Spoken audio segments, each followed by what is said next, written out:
그러할지라도 내가 오히려 위로를 받고 그칠 줄 모르는 고통 가운데서도 기뻐하는 것은 내가 거룩하신 이의 말씀을 거역하지 아니하였음이라.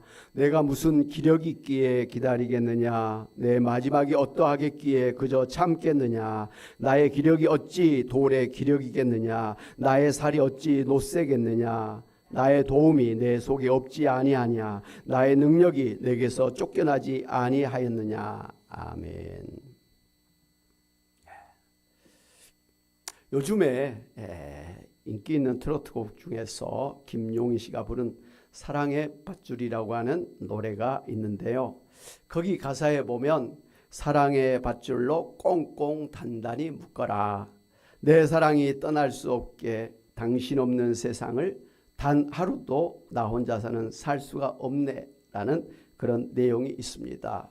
트로트 잘 부르는 우리 김상훈 집사님이 잘 부를 수 있을 것 같아요. 모두가 다 자신의 그 자유와 행복을 추구하면서 살아가는 세상입니다마는 그런 가운데서도 유독 사랑하는 사람 앞에서는 스스로 자신의 자유를 구속하는 사랑의 밧줄로 꽁꽁 묶기를 간절히 원하고 바라고 기도한다는 것입니다. 이렇게 사랑하는 사람에게 묶여서 스스로 종이 된다는 것은 억울한 일이 아니에요. 부당한 일이 아니라는 것입니다.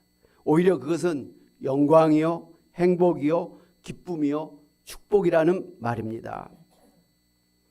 오늘 성경에도 보면 하나님을 사랑하기 때문에 자신의 모든 것을 다 잃어버려도 감사하고 기뻐하면서 스스로 위로를 받으면서 하나님을 예배하는 사람을 볼 수가 있는데 바로 구약시대의 당대 의인이라고 칭찬받고 특별히 하나님이 사단에게 자신 있게 자랑하고 싶어 하셨던 바로 욥입니다. 욥기서 1장 1절부터 5절에 보면 욥을 이렇게 소개를 하고 있습니다. 같이 한번 합독하도록 하겠습니다. 시작. 우수 땅에 욥이라 불리는 사람이 있었는데 그 사람은 온전하고 정직하며 하나님을 경외하며 악에서 떠난 자더라. 그에게 아들 7과 딸 3이 태어나니라. 그의 소유물은 양이 7,000마리요 낙타가 3,000마리요 소가 500결이요 암나귀가 500마리이며 종도 많이 있었으니 이 사람은 동방 사람 중에 가장 훌륭한 자라. 그의 아들들이 자기 생일에 각각 자기의 집에서 잔치를 베풀고 그의 누이 3명도 청하여 함께 먹고 마시더라. 그들이 차례대로 잔치를 끝내면 욥이 그들을 불러다가 성결하게 하되 아침에 일어나서 그들의 명수대로 번제를 드렸으니 이는 욥이 말하기를 혹시 내 아들들이 죄를 범하여 마음으로 하나님을 욕되게 하였을까 함이라. 욥의 행위가 항상 이러하였더라고 이렇게 소개를 하고 있습니다. 욥이 이 정도로 하나님 앞에 신실하게 믿는 하나님의 사람이었음을 알 수가 있습니다. 대단한 사람이죠.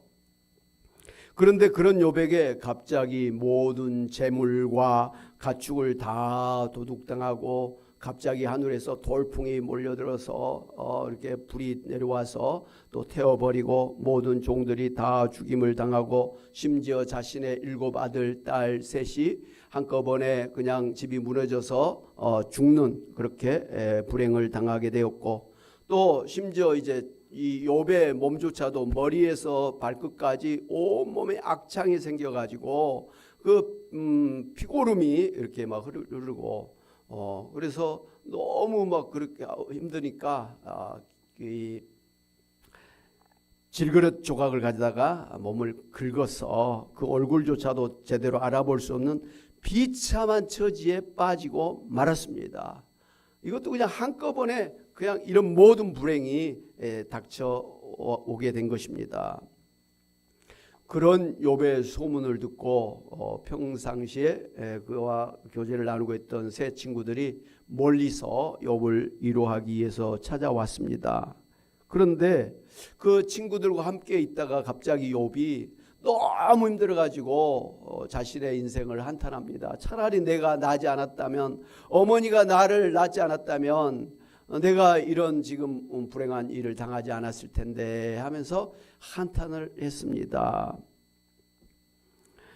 그럴 때 그 세 친구 중에 가장 연장자라고 할 수 있는, 어떻게 보면 윤리 학자라고 할 수 있는 그런 데마 사람 엘리바스가 욥을 갖다가 책망하기를 시작을 했습니다. 엘리바스는 자기가 오랫동안 연구한 것이라고 하면서 윤리적으로나 또 신학적으로나 하나님께서 모든 인생의 생사복을 주관하고 계시고, 특별히 인과응보의 그런 섭리로 잘한 사람에게는 상을 주고 못한 사람에게는 벌을 반드시 주신다고 하면서, 욥이 고난을, 그것도 아주 이 심각한 그런 고난을 당한 것은 필경 하나님 앞에 죄가 있기 때문이다고 그렇게 지적을 하면서, 너가 신세를 한탄하기 전에 하나님 앞에 나아가서 너의 죄를 고백하고 회개하고 하나님의 은혜를 구해야 마땅하다라고 그렇게 지적을 했습니다.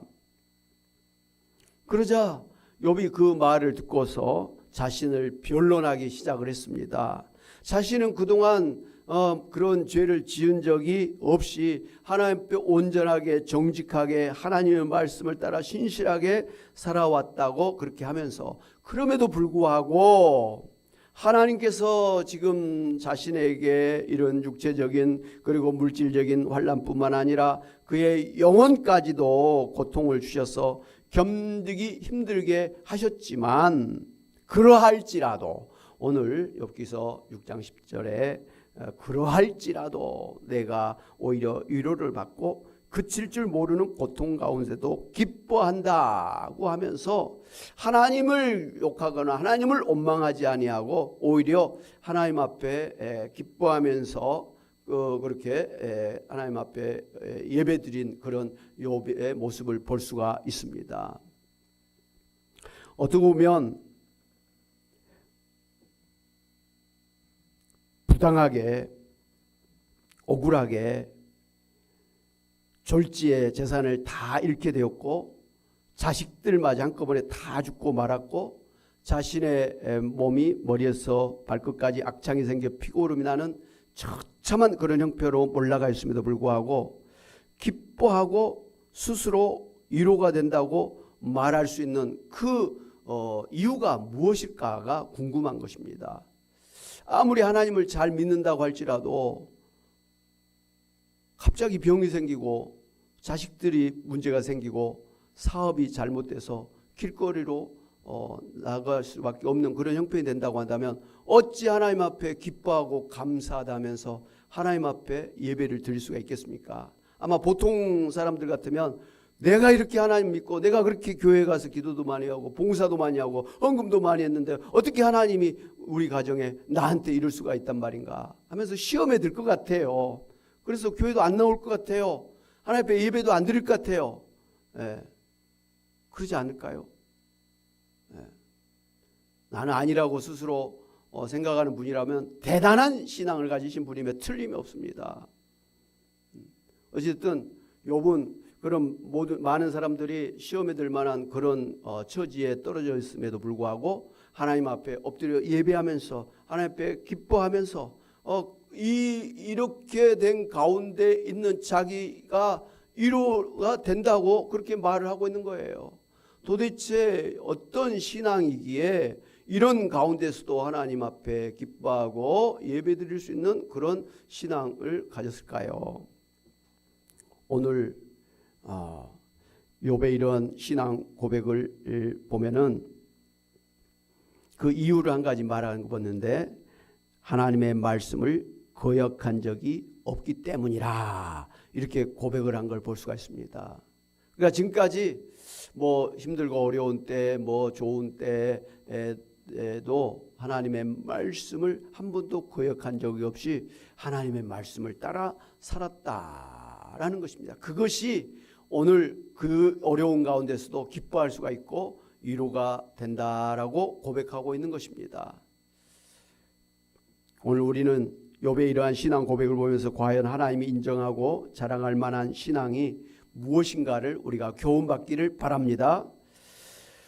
첫째로 하나님 주권 신앙을 가졌기 때문입니다. 욥은 자신의 인생의 생사복을 주관하신 분이 하나님심을 알고 그렇게 하나님 주권 신앙을 그렇게 고백을 했습니다. 욥기서 1장 21절 22절, 욥기서 2장 10절 한번 같이 한번 합독했으면 좋겠습니다. 시작. 이르되 내가 모태에서 알몸으로 나와 싸운즉 또한 알몸이 그대로 돌아가올지라. 주신 이도 여호와시요 거두신 이도 여호와시오니 여호와의 이름이 찬송을 받으실지니이다. 이 모든 일에 욥이 범죄하지 아니하고 하나님을 향하여 원망하지 아니하니라. 그가 이르되 그대의 말이 한 어리석은 여자의 말 같도다. 우리가 하나님께 복을 받았은즉 화도 받지 아니하겠느냐 하고 이 모든 일에 욥이 입술로 범죄하지 아니하니라 그랬습니다. 이 끝에 이 말씀은 욥이 그렇게 하나님을 잘 믿고 그렇게 하나님 앞에 신실하게 살았음에도 불구하고 하나님 앞에 예배를 드리는 그런 욥의 모습을 보면서 그 부인이 차라리 하나님을 욕하고 차라리 죽어버리세요. 이게 뭡니까? 라고 그렇게 막 비난했을 때 욥이 그 부인에게 우리가 지금까지 하나님께 복을 받았으면 또 하나님께 화도 받지 않겠느냐. 그러면서 그 부인을 다독거리면서 그 입술로 범죄하지 아니하고 끝까지 하나님을 갖다가 경배했다. 그런 것이죠. 대단한 신앙이죠. 이런 주권 신앙을 가지고 있었기 때문에 욥은 자신에게 닥친 그 환난과 말할 수 없는 고난을 당하면서도 하나님을 원망하거나 범죄하지 아니하고 순순히 받아들일 수가 있었던 것입니다. 할렐루야. 두 번째, 이 욥이 이러한 가운데서도 기뻐할 수 있었던 것은 욥이 자신의 삶을 주관하시는 하나님의 종이라는 그런 신분 의식을 가졌기 때문이었습니다. 하나님께서는 나의 인생의 생사복을 주관하시는 하나님이시고 주님이시고 나는 주님의 종이라는 신분 의식을 말하고 있는 것입니다. 지금과는 달리 옛날 시대에는 우리 때도 그렇고 이스라엘에도 그렇고요. 주인과 종의 신분이 따로 있었습니다. 지금은 신분 차별이 없습니다. 사장이나 직원이나 신분이 똑같아요. 근데 옛날에는 주인의 신분이 있었고 소위 종의 신분이 따로 있었다라는 것이죠. 그런데 그 주인은 종을 사기도 하고 팔기도 하고 심지어 죽이기도 하고 살릴 수 있는 그런 권리를 가지고 있었습니다. 옛날 우리나라에 보여드린 대로 노비 문서가 있었습니다. 고려시대 때도 있었고 조선시대도 있었습니다. 그래서 그 주인이 그 노비를 돈으로 사고 팔기도 했다 그래요. 그 당시에 이 노비의 가격이 얼마냐면 8냥이었다고 합니다. 8냥. 8냥이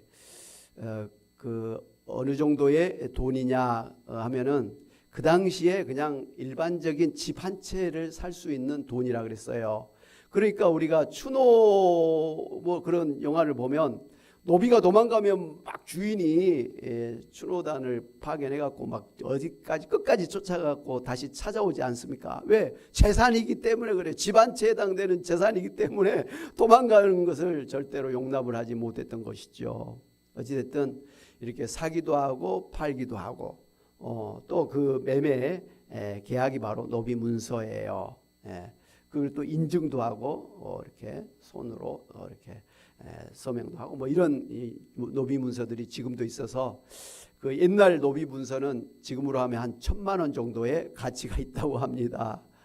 어찌됐든 이렇게 그 노비를 사기도 하고 팔기도 하고 죽이기도 하고 살리기도 하는 그런 권리가 이 주인에게 있었다고 하는 거예요. 그래서 이 노비는 주인이 시키는 일을 거부하지 않고 순종해야만 했습니다. 오늘은 밭에 가서 일하라고 하면 하루 종일 밭에 가서 일을 해야 되고, 또 뭐 산에 가서 나무를 캐와라 그러면 그 험한 산에 가서 또 나무를 캐갖고 와야 되는 그런 삶을 살아야만 했던 것입니다. 그렇게 일했다고 해서 보상을 또 바라거나 요구할 수도 없었습니다. 그냥 노비는 주인이 시킨 대로 할 뿐이었습니다. 그래서 누가복음 17장에서 예수님도 이 주인과 종의 관계를 설명하시면서 주인의 명령을 따르는 것이 종의 마땅한 본분이다, 이렇게 말씀을 해주셨습니다. 누가복음 17장 7절에 10절 보면 예수님께서 이렇게 말씀하셨는데요. 같이 한번 보겠습니다. 시작. 너희 중 누구에게 밭을 갈거나 양을 치거나 하는 종이 있어 밭에서 돌아오면 그대로 곧 와 앉아서 먹으라 말할 자가 있느냐? 도리어 그대로 내 먹을 것을 준비하고 띠를 띠고 내가 먹고 마시는 동안에 수종 들고 너는 그 후에 먹고 마시라 하지 않겠느냐? 명한 대로 하였다고 종에게 감사하겠느냐? 이와 같이 너희도 명령받은 것을 다 행한 후에 이르기를 우리는 무익한 종이라 우리가 하여야 할 일을 한 것뿐이라 할지니라 하였습니다. 지금 이 시대에 뭐 이런 주인이 있다면 큰 탈 나죠. 큰 탈 납니다. 큰 탈 납니다. 이런 사장이 있다고 한다면 큰 탈 납니다. 고소당해가지고 재판받고 뭐 큰 벌금을 내거나 감옥에 갑니다. 노조에서 뭐 가만두질 않죠. 지금 시대는 이해할 수 없는 건데 옛날 우리 조선시대 고려시대 또 예수님 당시만 해도 이런 소위 노비 제도가 있었다. 종의 제도가 있어서 그 주인이 이렇게 시킨 대로 하지 않으면 큰 탈 나는 그런 때가 있었다라는 것을 이야기하고 있는 것입니다. 그런데 바로 이 욥이 자신의 주님이신 하나님의 명령을 따라서 순종해야 될 종이라고 하는 신분 의식을 가지고 살았다라는 것입니다. 그래서 욥이 자신이 해야 될 일은 하나님의 말씀을 거역하지 않고 그대로 순종하면 된다고 하는 그런 신앙을 가지고 살았습니다. 나에게 어떤 일이 일어나든 간에 그것은 중요하지 않습니다. 나는 그저 하나님 말씀하시면 그 말씀을 따라 순종하며 사는 것이 중요하다라고 생각을 했던 것이죠. 그것이 전부라는 것이, 그것이 끝이라는 것입니다. 그래서 하나님이 자기를 축복하시든지 하나님이 자기에게 무슨 뭐 힘든 고난을 주시든지 그런 것은 중요한 것이 아니라는 것이죠. 하나님 말씀을 따라 순종하며 사는 것이 중요하다라는 것입니다. 그런데 이렇게 하나님의 그 명령에 따라서 순종하며 사는 것이 나의 행복이고 또 기쁨이고 영광이라고 스스로 위로하면서 살았다라는 것이죠. 여러분, 구약시대에는 그 50년째가 되면 그동안 빚진 자의 빚을 다 탕감해주는 그런 휴년제도가 있었습니다. 또 그 빚 대신에 종이 되어서 살고 있던 사람도 휴년이 되면 이 종의 그런 신분에서 벗어나서 자유인이 되는 그런 은혜가 주어졌었습니다. 그런데 50년이 돼서 그 종의 신분에서 벗어나서 자유인이 되어야 됨에도 불구하고 어떤 종들은 아닙니다. 저는 주인의 영원한 종이 되겠습니다. 스스로 자원해서 그 주인의 종이 되겠다고 하는 사람들이 있었습니다. 그런 사람에게는 그 사람의 이 깃볼을 갖다가 이 문에 이렇게 갖다 대고 거기에 구멍을 빵 뚫었습니다. 그 구멍을 뚫은 것은 나는 스스로 당신의 종이 되겠습니다 하는 그런 표시였습니다. 요즘에 뭐 젊은 사람들이 길을 뚫어가지고 귀걸이를 하지요. 이건 무슨 뜻이죠? 나는 당신의 종입니다라는 걸 이야기하는 거예요. 그 주인도 없으면서 귀걸이 한 사람은 참 그냥 멋으로 하는 거예요. 의미를 모르고 하는 거예요. 결혼식 할 때 우리가 남녀 반지를 끼워주잖아요. 그거 뭐죠? 나는 당신의 종입니다 하는 뜻이에요. 그 여자가 주는 반지를 끼는 그 순간 나는 당신에게 얽매여 사는 사람입니다. 다시는 다른 여자한테 눈길을 두지 않겠습니다 하는 그런 뜻이에요. 그게 바로 결혼 반지의 의미예요. 바로 그 당시에 그 종이 스스로 그렇게 자기 귀에 구멍을 뚫어서 그렇게 종이 된 사람들도 있었다라는 것이죠. 억지가 아니었어요. 왜 그렇습니까? 비록 종이지만 주인이 자기한테 너무 잘해주는 거예요. 말 한마디 하는 것도 참 고상하고 인격적이고, 그리고 종이지만 참 따뜻한 방에서 자기 하고 하얀 쌀밥 먹여주고 다 좋은 옷도 입혀주고, 또 자기 그 자식들도 다 노비의 자식들도 노비예요. 그 부인도 노비고요. 다 그렇게 되는데 하여튼 그 가족들도 다 이렇게 잘 대해주고, 그러니까 내가 세상 천지에 어디 나가서 이런 호강을 하면서 이런 대우를 받겠느냐. 참 저렇게 인격이 고매하고 참 나를 잘 대해주는 이 주인집에서 영원히 사는 것이 내 행복이다, 이렇게 생각하고 스스로 종이 됐다라는 것이죠. 그러니까 그 신혼이 됐어도 불구하고 자기 귓볼에 구멍을 뚫어서 나는 당신의 종으로 살겠습니다, 그런 서약을 할 수가 있었던 것 아니겠습니까? 어찌 그런 사람에게 어리석다라고 말할 수가 있겠어요? 어디 가서 그런 대우를 받겠느냐는 거예요. 그 당시에.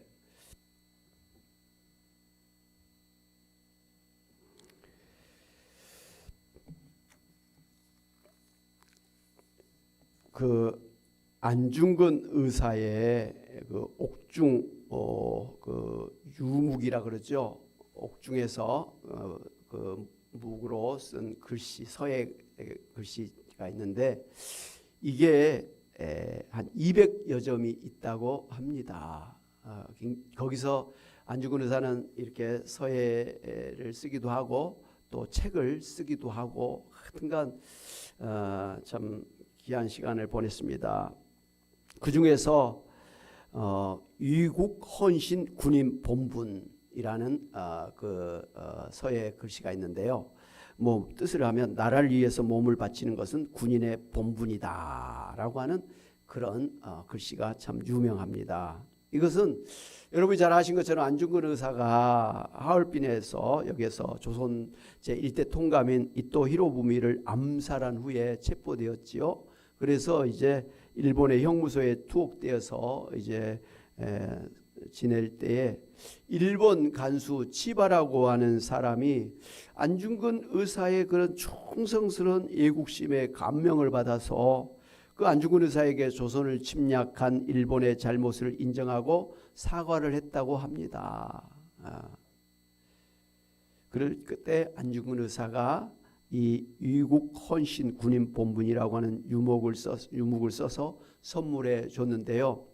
이 사람이 이제 그 안중근 의사가 죽은 뒤에 일본으로 돌아가서 그 유목을 가보로 간직했다가 이후에 그 치바의 후손들이 1980년도에 안중근 의사의 그 유목을 한국에 돌려줘서 우리가 그걸 지금 알게 된 것입니다. 그러니까 안중근 의사는 부모님도 있었고 처자식이 있는 그런 사람이었죠. 그럼에도 불구하고 가만 있어라. 그런데 이 자신의 모든 걸 다 버려두고 젊은 나이에 군인이 돼가지고 그런 목숨을 바쳐서 그 나라를 독립시키는 일에 헌신했다라는 것입니다. 그에게 있어서의 최고의 인생의 목표가 무엇입니까? 나라를 독립시키는 거예요. 나라를 위해서는 자기가 나라의 종이라는 거예요. 요즘도 대통령 이하 세금으로 그렇게 먹고 사는 그러한 공무원들을 우리가 공복이라 이렇게 이야기하지 않습니까? 대통령도 국회의원도 뭐 검사 판사들도 다 공복이죠. 그 복이라는 게 종복이에요. 종복. 종. 국민의 국가의 한마디로 종이라고 하는 뜻이에요. 근데 요즘에 가만히 보면 이 대통령이나 국회의원 뭐 이런 뭐 장관, 군인, 경찰들이 이 국민 위에서 그냥 뭐 함부로 하려고 하는 그런 경향이 있어요. 이거 우리 헌법에 위배된 것이죠. 우리 헌법에는 이 나라의 주인은 누구죠? 대통령이 아니에요. 국민이에요. 국민이 우리를 위해서 좀 정치 좀 해주라 해가지고 대신 뽑아놓은 사람이 대통령이고 국회의원들이에요. 장관이고 또 우리를 대신해서 나라를 지켜주라, 치안을 유지해주라 하면서 비싼 세금으로 그 사람들 그냥 월급 주면서 일을 준 거죠.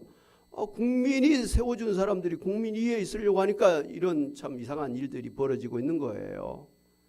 정말 그 공무원들은 공복이에요. 국민의 종이라고 하는 것을 잊어서는 절대로 안 되는 거예요.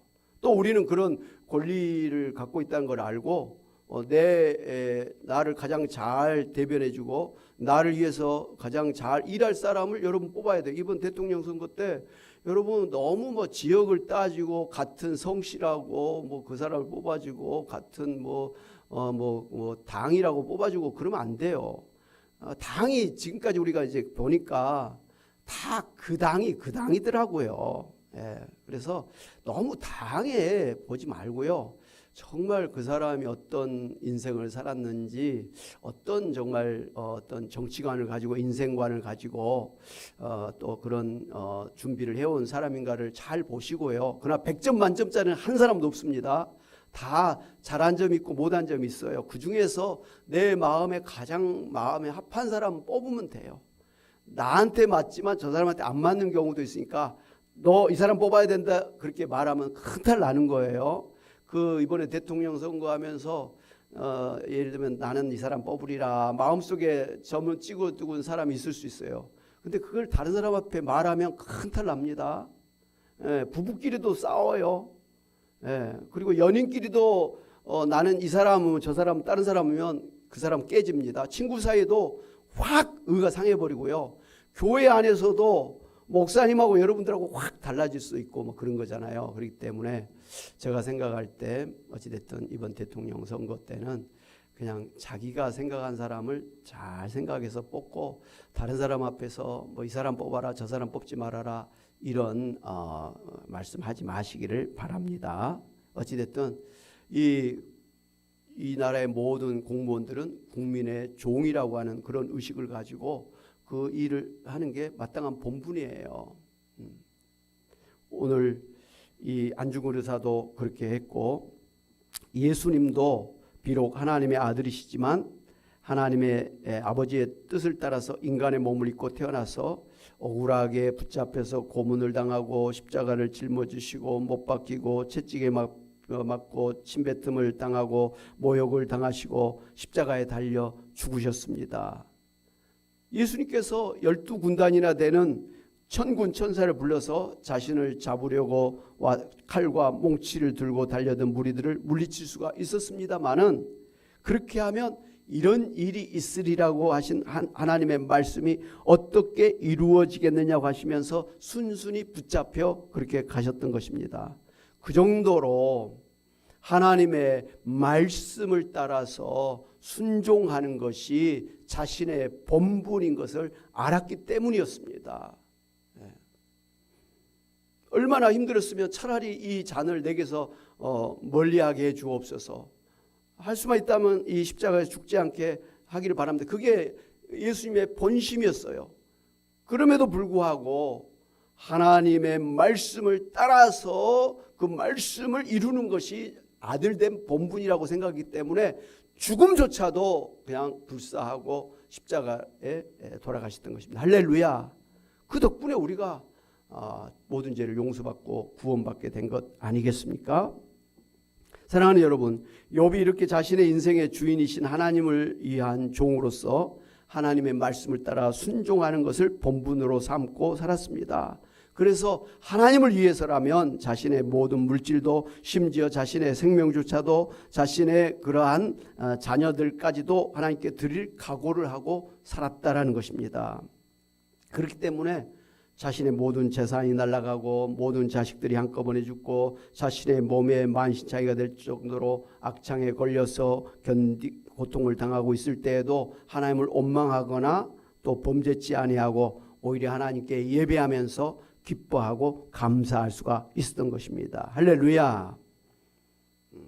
구약 성경에 보면 하나님께서 이스라엘 백성들에게 말로만 하나님을 사랑한다고 하지 말고 하나님 말씀에 순종하라 이렇게 말씀을 해주셨습니다.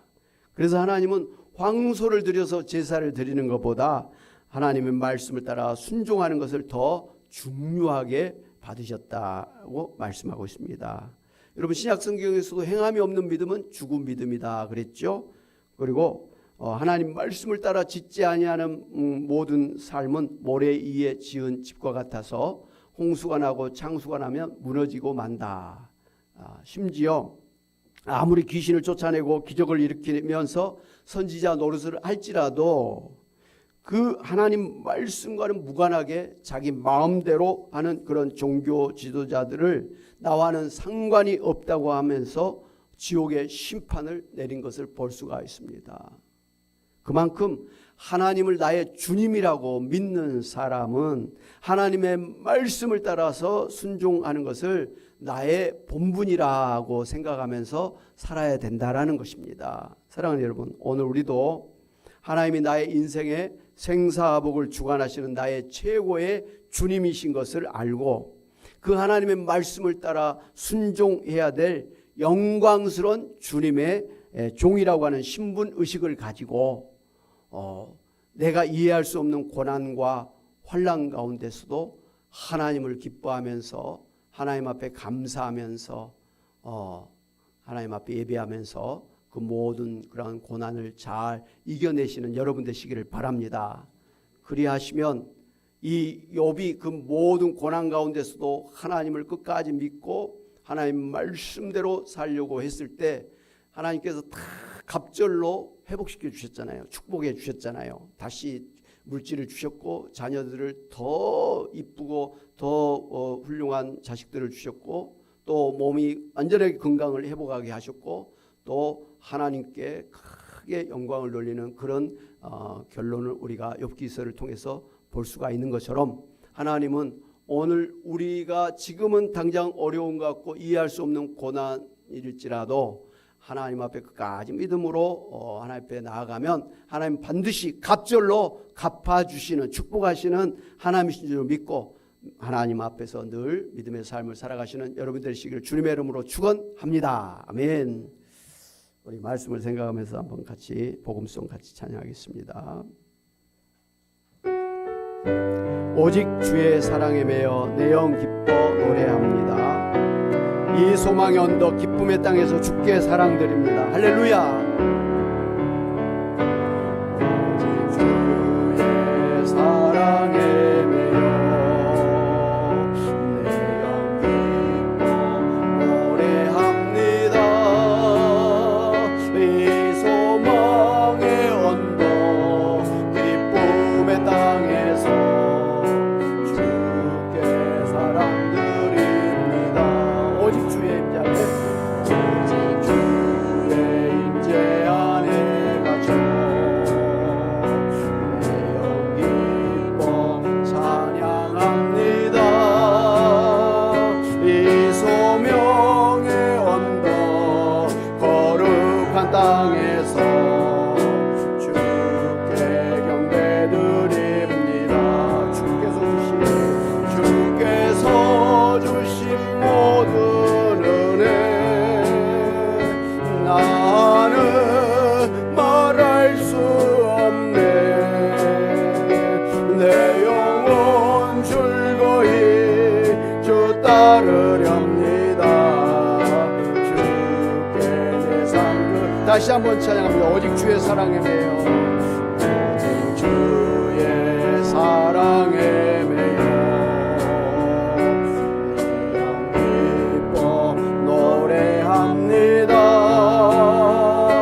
이 소망의 언덕 기쁨의 땅에서 주께 사랑드립니다. 주의 임재 안에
주께 내 삶 드립니다. 주께 내 삶 드립니다. 주께 내 삶 드립니다. 주께 내 삶 드립니다.